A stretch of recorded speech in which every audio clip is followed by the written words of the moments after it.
మనము విశ్వాసులైనప్పటికీ అనేక మందిలో ఉండేది ఏంటి అంటే అవిశ్వాసము, చింత, భయము.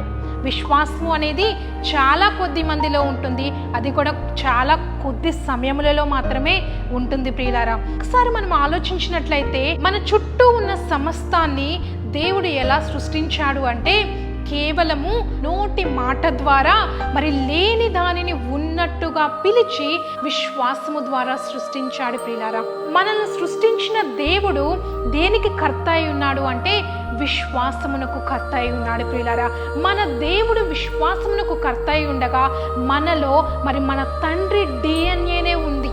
హల్లెలూయా! మనలో ఎవరి డిఎన్ఏ ఉంది అంటే మన తండ్రి విశ్వాసమునకు కర్త అయిన, విశ్వాసముతో సమస్తమును సృష్టించిన దేవాతి దేవుని యొక్క డిఎన్ఏ మనలో ఉంది. ప్రియులారా, హల్లెలూయా! మన డిఎన్ఏలోనే విశ్వాసము అనేది ఉండగా ప్రతిరోజు కూడా ఈ యొక్క విశ్వాసము ద్వారా మనము విజయమును అనుభవించాలి అని దేవాతి దేవుడు కోరుకుంటూ ఉన్నాడు. ప్రియులారా,